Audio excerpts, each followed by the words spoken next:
Good morning students, welcome to the online classes of Adarsh Bal Niketan senior secondary school. आप सभी का class 9th की mathematics की क्लास में वेलकम है। ध्यान दीजिएगा।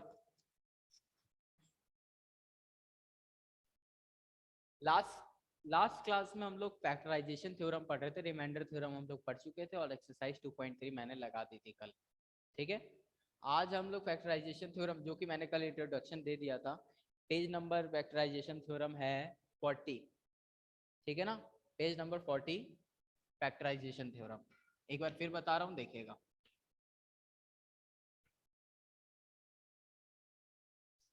मैं एक बार रिमाइंडर थ्योरम से बता रहा हूँ, उसी से कनेक्टेड है ये।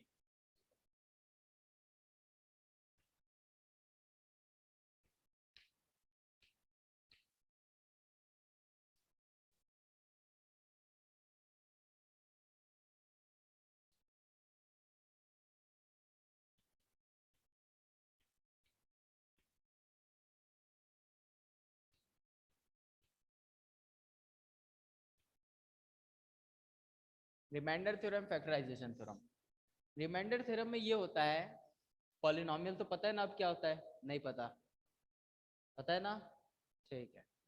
तो अगर किसी पॉलिनोमियल px को डिवाइड किया गया किसी अनदर पॉलिनोमियल gx से, ठीक है, होता क्या है जब एक पॉलिनोमियल gx से आप px को डिवाइड करते हो, याद है ना एग्जांपल, जैसे आप x+1 से s³ + 3x² +4x+1 को डिवाइड करते थे। पिछली क्लास में सीखा था ये चीज, वही काम। ये एक पॉलिनोमियल gx है, ये एक px है। जब gx से px को डिवाइड करेंगे तो लास्ट में सॉल्व करने के बाद जो रिमाइंडर आएगा, है ना, जो रिमाइंडर आएगा, अगर gx आपका x-a के टाइप का है, ध्यान रखना gx कैसा होना चाहिए, इस टाइप का। तो क्या ये x+1 इस टाइप का है या नहीं है? क्योंकि देखिए इस x+1 को हम लोग x -(-1) लिख सकते हैं। तो ये देखिए, ये बन गया x, ये रहा a, तो x -a हुआ कि नहीं हुआ? हो गया ना। अगर आपका इस टाइप का x+2, तो आप क्या लिख देंगे, x -(-2), x -a, x-3, तो ये देखिए डायरेक्ट x -a टाइप का है, तो a की वैल्यू क्या हो जाएगी, +3। यहाँ पर a की वैल्यू -2, यहाँ पर a की वैल्यू -1। समझ गए बात? तो अगर हमारा gx x-a के टाइप का है, तो हमारा जो लास्ट में रिमाइंडर आएगा, यहाँ पर सॉल्व करने के बाद जो रिमाइंडर लास्ट पोर्शन आता था, वो हमेशा pa होगा। इस pa का मतलब क्या है, ये जो px है ना, इसमें x की जगह a रख दो, जो आंसर आएगा वही यहाँ पर आएगा रिमाइंडर। एक एग्जाम्पल करके दिखाऊं, क्लियर हो जाएगा। देखिए, इसी को कर देते हैं, ठीक है ना, देखिएगा। देखिए x+1 से किसको डिवाइड किया, x³ +3x² +4x+1, ठीक है ना। इसको करते हैं, x में x³ कब आएगा, क्या मल्टीप्लाई करें, थ्री टाइम्स। x को 3 से मल्टीप्लाई करोगे तो क्या आएगा, x³ आ जाएगा। x को x से मल्टीप्लाई करते तो क्या आता था, x²। तो x को जब 3 बार मल्टीप्लाई करेंगे ना, तो x³ आता है। बेस सेम, पावर ऐड हो जाता था, 1 + 1 + 1 3 हो जाता था। ठीक है ना। चैप्टर 1 भी नहीं पढ़ा आज तक, बोला था ना पढ़ने को, कोई नहीं, मत पढ़ो। ध्यान दीजिए, जब इसमें x² से मल्टीप्लाई करेंगे x³ आएगा। होमवर्क नहीं करोगे तो मैं भी नहीं पढ़ाऊंगा उस ढंग से, मेरी भी इच्छा नहीं करेगी पढ़ाने की। ध्यान दीजिए, आप x² से x का मल्टीप्लाई करेंगे तो x³ बन जाएगा, यानी कि आपको क्या लेना है, x²। ठीक है ना। तो x² से जब इसका मल्टीप्लाई करेंगे क्या आएगा, x³। x² से इसका मल्टीप्लाई करेंगे तो आएगा x²। ओके, सॉल्व कर देंगे, माइनस माइनस, है ना, ये कैंसिल हो जाएगा, 3x² में से x² जाएगा 2x², है ना, +4x+1। अब x में क्या मल्टीप्लाई करेंगे, 2x² बन जाए +2x से, 2 × 1 = 2, x × x x², 2x²। अब 2x में किसका मल्टीप्लाई करें, 1 का, plus 2x, okay, minus minus, 4x में से 2x गया 2x, ये कट गया पूरा, प्लस 1। अब इस x में क्या मल्टीप्लाई करें कि 2x बन जाए, 2 का, किसका मल्टीप्लाई करें, 2 का, 2 into x 2x, 2 into 1 2 plus 2।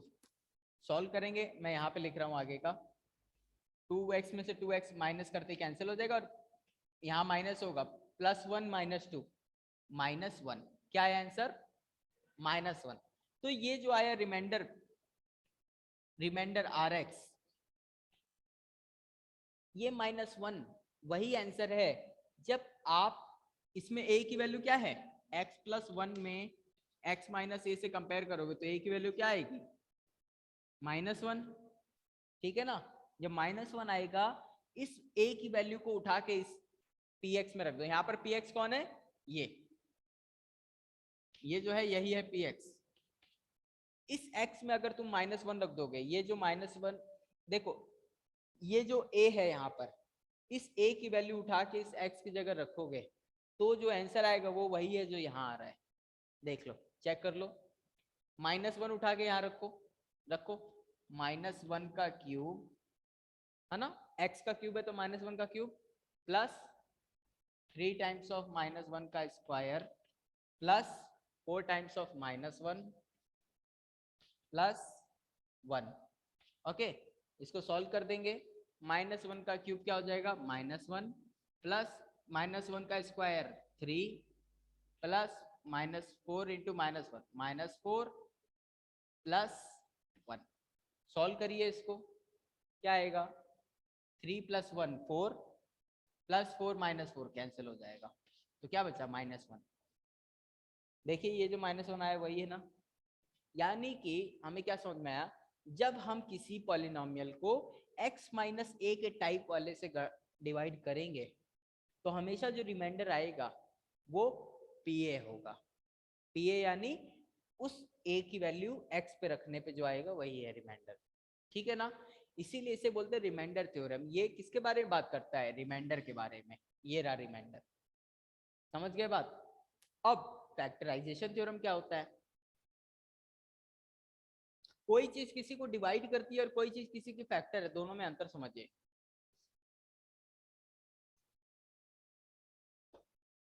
आप 7 को 2 से डिवाइड कर सकते हैं या नहीं कर सकते, नहीं कर सकते। क्या 8 को 2 से कर सकते हैं, कर सकते हैं। 2 को 7 से करेंगे, 2 से 7 को करेंगे 3.5 नहीं आएगा, नहीं आएगा, आएगा या नहीं आएगा।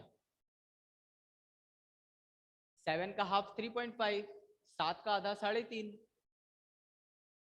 7 का आधा 3.5, तो 2 से 7 को डिवाइड करेंगे तो 3.5 आएगा, और इसके में 4 आ रहा है।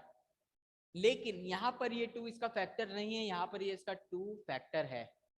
तो फैक्टर का मतलब समझिए, ये जो वर्ड फैक्टर है, फैक्टर यानी डिवाइड करने वाला, परफेक्टली डिवाइड करने वाला, परफेक्टली। यहाँ ये परफेक्टली डिवाइड नहीं हो रहा, परफेक्टली डिवाइड हो रहा होता तो कोई इंटीजर आ रहा होता। इंटीजर पता है क्या होता है, पता है क्या होता है,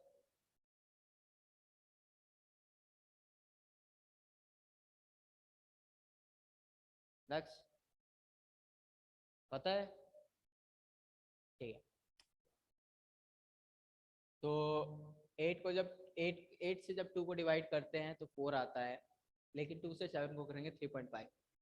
तो 4 और 2 में ये अंतर है, ये एक डेसिमल नंबर है, ये एक 4 सिंपल टाइप का नंबर है। तो जब भी सिंपल नंबर आए तो नीचे वाले को ऊपर का फैक्टर बोलते हैं। तो क्या बोलेंगे, 2 is a factor of 8, 2 is a factor of 8, but 2 is not a factor of 7। अंतर समझ में आया, 2 is a factor of 8 but 2 is not a factor of 7, समझ गए। अब एक बात बताओ, क्या यहाँ पे कुछ रिमाइंडर आएगा इस केस में? आएगा या नहीं आएगा? रिमाइंडर समझते हो कि नहीं समझते हो? समझते हो ना?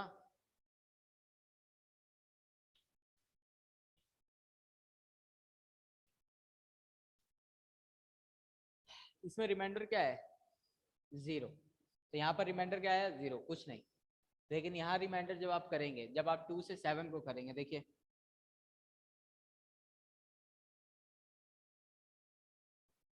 2 से 7 को डिवाइड करेंगे, 3 टाइम्स 6 1, रिमाइंडर क्या आया? 1 आ गया। तो कहने का मतलब जब हमारा कोई नंबर किसी अनदर नंबर का फैक्टर होता है तो रिमाइंडर 0 आता है, लेकिन अगर फैक्टर नहीं होगा तो रिमाइंडर 0 नहीं आएगा। ओके, क्लियर है? इसी तरह अगर कोई पॉलिनोमियल किसी अनदर पॉलिनोमियल को डिवाइड करेगा और अगर वो उसका फैक्टर होगा तो रिमाइंडर क्या आना चाहिए? 0। लेकिन अगर रिमाइंडर अगर वो उसका फैक्टर नहीं होगा तो क्या आना चाहिए? 1 नहीं, 0 नहीं आना चाहिए। कुछ भी आ सकता है। यहाँ 7 की जगह अगर मैं 50 वो ले लेता, क्या बोलते हैं, मान लीजिए यहाँ पे 3 है और मैं आपको दे देता 17, तो आप क्या करते हैं? 5 टाइम्स लेके जाते हैं ना, 5 टाइम्स लेके जाते तो क्या आता? 15, और रिमाइंडर क्या आता? 2। तो 317 का फैक्टर है या नहीं है? है। 3 इज द फैक्टर ऑफ 17 और not? No, 3 is not a factor of 17, ठीक है ना? 3 17 को भाग नहीं दे सकता, इसीलिए रिमाइंडर 2 बच जा रहा है, 0 नहीं। अगर वो भाग दे देता, अगर यहाँ 15 होता तो परफेक्टली डिवाइड दे देता और हमारा रिमाइंडर 0 आ जाता। यानी कि अगर कोई चीज किसी की फैक्टर होगी तो वो उसको उसका रिमाइंडर 0 देगी, और अगर कोई चीज किसी की फैक्टर नहीं होगी तो वो उसका रिमाइंडर 0 नहीं देगी। इसीलिए अगर कोई पॉलिनोमियल किसी अनदर पॉलिनोमियल को डिवाइड कर रहा है, अगर रिमाइंडर 0 आ जाता तब तो ये इसका फैक्टर होता। अगर ये इसको डिवाइड कर रहा है, 0 नहीं आ रहा, तो ये इसका फैक्टर नहीं है। क्लियर हुई बात? सर फैक्टर कैसे आएगा? फैक्टर कैसे आएगा अभी बता रहा हूं। फैक्टर का मतलब समझे कि नहीं, ये तो बताओ गर्वित।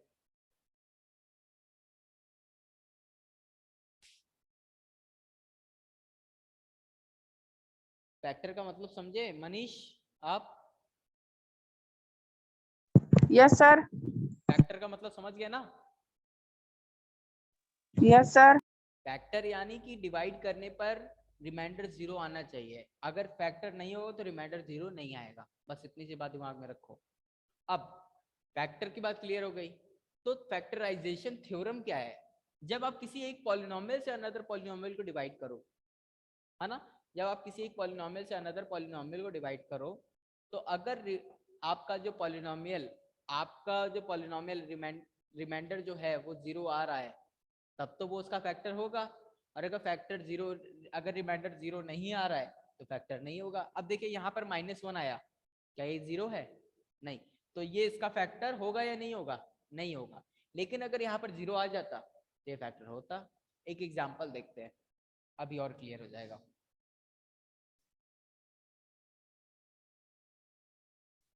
देखिएगा, कोर्स बहुत ज्यादा आगे बढ़ता जाएगा, प्रेशर बढ़ता जाएगा, टाइम से उसे कंप्लीट करने की कोशिश करिए। होमवर्क कंप्लीट करना इज नॉट अ प्रायोरिटी। ज्यादा लेट होमवर्क सबमिट करेंगे, लेट वर्क लिखा जाएगा कॉपी में। लेकिन जो सीख रहे डेली क्लास में ये लेट हो जाएगा तो कब सीखोगे आप? Exam time? नहीं समझे बात मेरी? समझ गए ना? x+1 से मान लीजिए आपने डिवाइड किया 4x+4 को, इसमें क्या मल्टीप्लाई करें कि 4x+4 आ जाए, तो 4 से मल्टीप्लाई करेंगे 4x+4, ठीक है? तो देखिए ये कंप्लीट डिवाइड हो के में 0 दे देगा, दे दिया, यानी कि x+1 इसको परफेक्टली डिवाइड कर रहा है। अब मैंने कहा कि कोई भी रिमाइंडर थ्योरम क्या कहता है, कोई भी अगर पॉलिनोमियल अनदर पॉलिनोमियल को डिवाइड करता है और अगर वो x - a के टाइप का है, तो a की वैल्यू अगर pa में रख दे तो रिमाइंडर मिल जाएगा। मिल जाएगा। तो यानी कि पी ए की वैल्यू क्या होनी चाहिए, 0। तो यही बात कहता है, अगर कोई पॉलिनोमियल किसी अनदर पॉलिनोमियल का फैक्टर है तो पी ए की वैल्यू क्या आएगी, 0।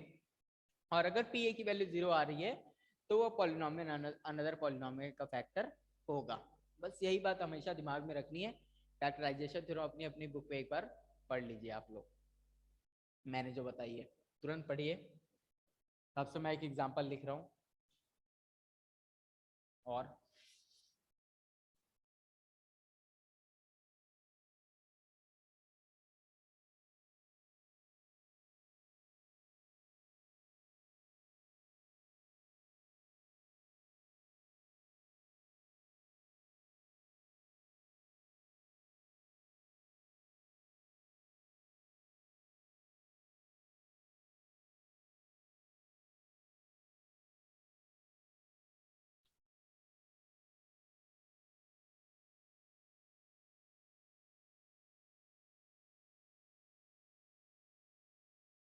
देखिए, देखा, समझ में आया बात, नहीं आया, आ गया, नहीं आया। रिमाइंडर थ्योरम, ये भी नहीं आया, आ गया, आ गया ना, श्योर।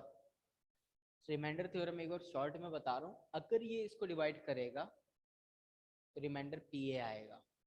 बस इसको दिमाग में रखो। रिमाइंडर पी ए का मतलब, अगर जी एक्स एक्स माइनस ए के टाइप का है तो ये जो ए है ना, इस ए की वैल्यू को उठा के यहाँ रख दो, जो आंसर आएगा वही रिमाइंडर है, ठीक है ना। फैक्टर थ्योरम, अगर इस ए की वैल्यू रखने पर आंसर 0 आने लग जाए, सारा का सारा वही चीज होगा, बी एक्स पी एक्स रहेगा, जी एक्स वही रहेगा एक्स माइनस ए, लेकिन पी ए का वैल्यू क्या आने लगेगा, 0। समझ गए बात, यानी कि पी ए की वैल्यू क्या हो जाएगी, 0। समझ गए बात, या हमारा जो रिमाइंडर यहाँ -1 आ रहा था वहां पर 0 आने लगेगा।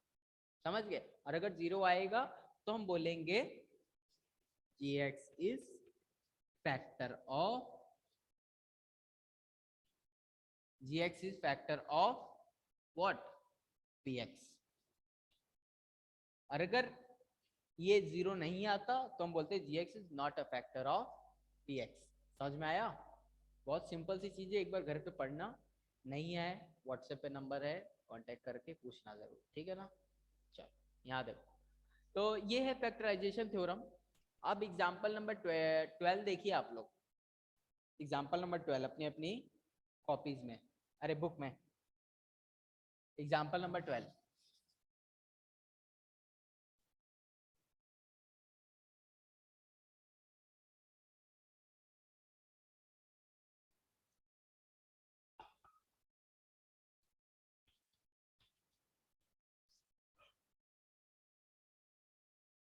Find the value of K if, find the value of K, हमें के की वैल्यू पता करनी है। If x minus 1 is a factor of, x minus 1 is a factor of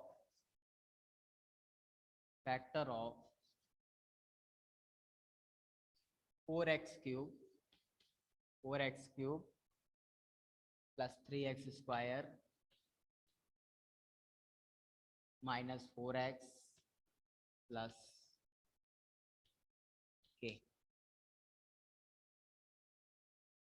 ये हमें क्या करना है, हमें ये पता करना है, अगर ये इसका फैक्टर है, क्या बोला, ये है हमारा gx, पहचानिए, ये क्या है px, ये क्या है gx, gx की वैल्यू क्या है x माइनस 1, ठीक है ना। gx दे दिया, px दे दिया, और कहा कि इस k की वैल्यू को पता करो अगर ये इसका फैक्टर है। अगर, अब बताइए, अगर ये इसका फैक्टर है तो pa की वैल्यू 0 आएगी। मैंने बोला अभी अभी, कोई किसी का फैक्टर तभी होता है जब pa की वैल्यू 0 आए, और अगर pa की वैल्यू 0 आ रही है तो ये उसका फैक्टर होगा, श्योर। दोनों उल्टी सीधा दोनों सही है, gx उसका px का फैक्टर होगा तो pa की वैल्यू 0 आएगी, और अगर pa की वैल्यू 0 आ गई तो gx उसका फैक्टर होगा। समझ गए, आपको लग रहा है कि सर एक ही चीज बोल रहे हैं, बट दोनों चीजें अलग अलग हैं। पहले वो होगा तो ये सच हो जाएगा, और अगर ये सच होगा तो वो वाला सच हो जाएगा। समझ गए बात, अब इधर आओ, तो ये दिया है कि ये पहला, ये वाला सच है, ये नीचे वाला सच है, ये चीज ट्रू है, तो ये भी ट्रू होगी, यानी कि पीए की वैल्यू क्या होगी 0, और ए की वैल्यू क्या है यहाँ पर बता सकता है कोई? क्या है? 1 2 3 2 -1, तुमको क्या लगता है? नहीं आइडिया है? लक्ष्य, नजरें ना चुराओ, क्या है ए की वैल्यू? नहीं पता। लक्ष्य तुमको पता है कि नहीं ए की वैल्यू? नहीं आइडिया है। मनीष, ए की वैल्यू यस बता। सर। ए की वैल्यू क्या है यहाँ पर? सर 0। नहीं, इसको x माइनस ए से कंपेयर करो।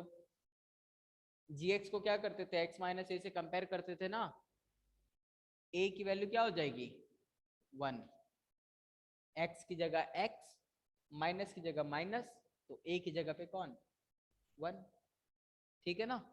नहीं समझे? समझ गए? अब pa यानी कि a की वैल्यू क्या रखेंगे 1, यानी कि p1 की वैल्यू क्या होगी 0, p1 की वैल्यू, p क्या है ये, px ये है, तो p1 क्या होगा, x की जगह पे क्या रखना पड़ेगा 1।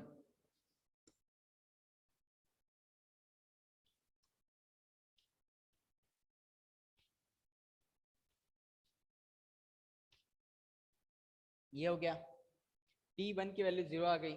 अब देखिएगा, पढ़ाई पे ध्यान दीजिए आप लोग।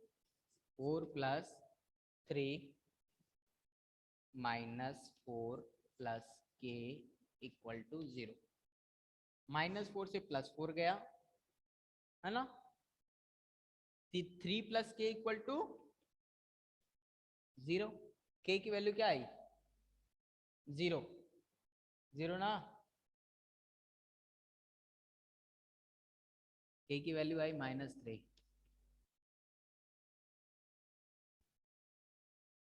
नहीं पता कैसे?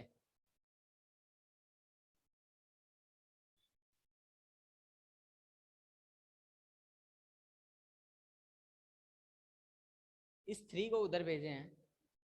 जब आपको जब आपके पास ऐसी सिचुएशन हो जिसमें एक किसी एक की वैल्यू पता करनी हो, और उस अननोन वाले को एक साइड छोड़ दीजिए और बची हुई जितनी भी नंबर्स हैं उसको दूसरे साइड ले जाइए। अब किसी भी नंबर को लेफ्ट से राइट या राइट से लेफ्ट लेके आएंगे जाएंगे तो उसका साइन बदल जाएगा। तो 3 यहाँ पर प्लस है तो उधर गया तो -3। अब -3 में +0 करेंगे तो क्या आएगा -3। 0 में कुछ भी ऐड या सब्ट्रैक्ट करेंगे वही आ जाएगा, 0 तो आएगा नहीं, तो इसलिए -3 आ गया। नहीं समझे बात? तो k की वैल्यू -3 आई।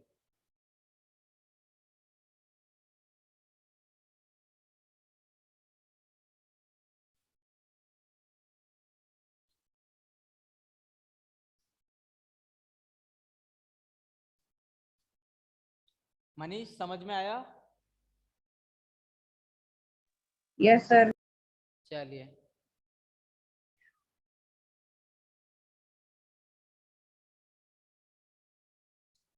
एक बात बताइए, इसे सॉल्व करना जानते हैं? x की वैल्यू निकालना जानते हैं? यस और नो? जानते तो हाथ उठाइए, नहीं जानते तो हाथ नीचे रहने दीजिए। लक्ष्य, जानते हो x की वैल्यू निकालना? मनीष, जानते हो आप?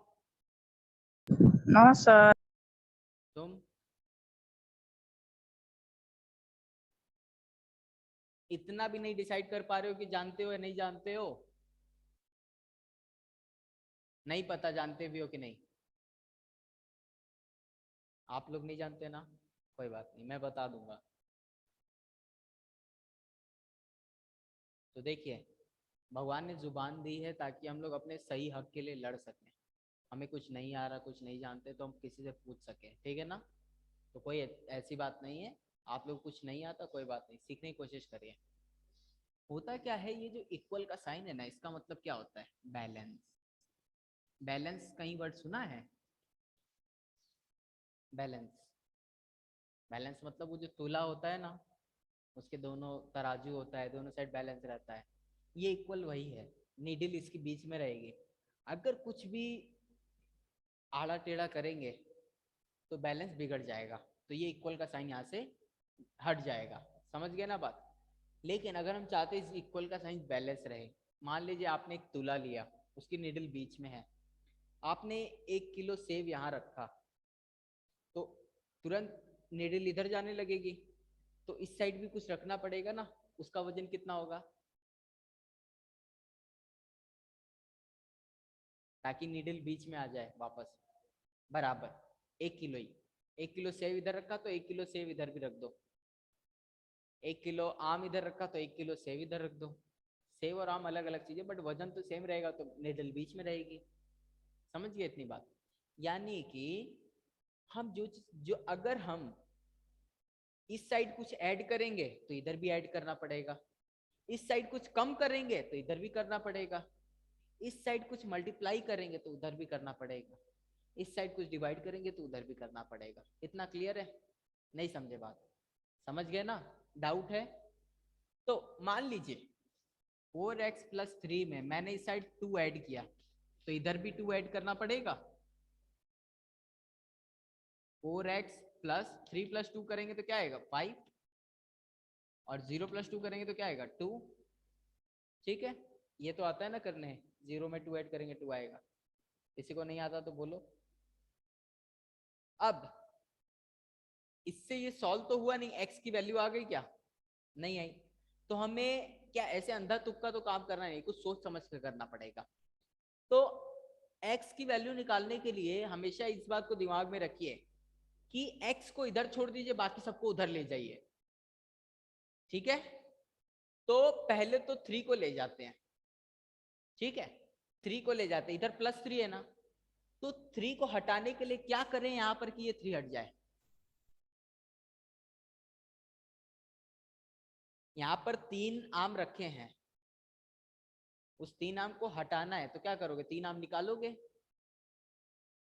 तो 4x में +3 है, तो इस साइड क्या करना पड़ेगा -3। 3 से +3 से -3 चला जाएगा तो 0 आ जाएगा। ओके, और इधर 0 है, हमें इधर -3 किया तो इधर भी करना पड़ेगा ना, मैंने अभी अभी बताया रूल है। हो गया, ये सॉल्व हो गया यहाँ तक।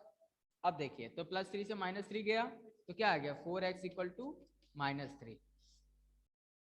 यहां तक हुआ, कोई प्रॉब्लम। अब देखिए, तो अब x के संग कौन है 4।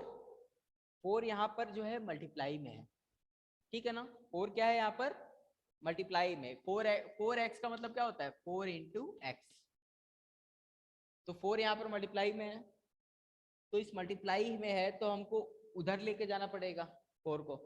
यहाँ मल्टीप्लाई में तो 4, यहाँ पर 4 को क्या करें कि ये 4 ऐसा क्या करें कि 4 हट जाए। 4 माइनस करेंगे तो 4 हट जाएगा, या 4 से डिवाइड करेंगे तो 4 हटेगा, डिवाइड से। वेरी गुड, सीख तो रहे हो, आ रहा है थोड़ा थोड़ा। 4 से डिवाइड कर दो, इधर भी करना पड़ेगा, इधर भी करना पड़ेगा, तो इधर 4 से किया, ये कट गया, और इधर वाला 4 रह जाएगा। तो x की वैल्यू क्या आ गई, आया करने, आया नहीं आया, अभी भी थोड़ा थोड़ा आया। एक तो छोटा सा 2 ट्राई करोगे, चलिए एक ये वाला ट्राई करिए।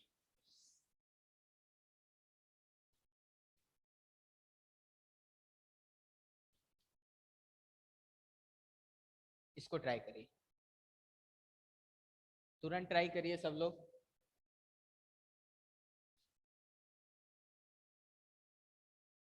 ओके स्टूडेंट्स, तो फिर अब हम लोग इस पे एक्सरसाइज 2.4 को कल की क्लास में लगाएंगे, कल की या जो भी नेक्स्ट क्लास होगी। ठीक है, तो फैक्टराइजेशन थ्योरम क्या था वो हम लोग ने आज सीखा, रिमाइंडर थ्योरम क्या होता है वो सीखा। अब हम इससे रिलेटेड एग्जांपल्स और क्वेश्चंस को लगाएंगे। टिल देन आपके लिए जो होमवर्क रहेगा, होमवर्क जो रहेगा वो आपके लिए रहेगा एग्जाम्पल नंबर, होमवर्क देख लीजिए, होमवर्क आप लोग एग्जाम्पल नंबर 16, 17, 11 to 14, 11, 12, 13 और 14 इसे अच्छे से समझ लेंगे, ठीक है। और फिर अगर इतना हो जाए तो एक्सरसाइज 2.4 का क्वेश्चन नंबर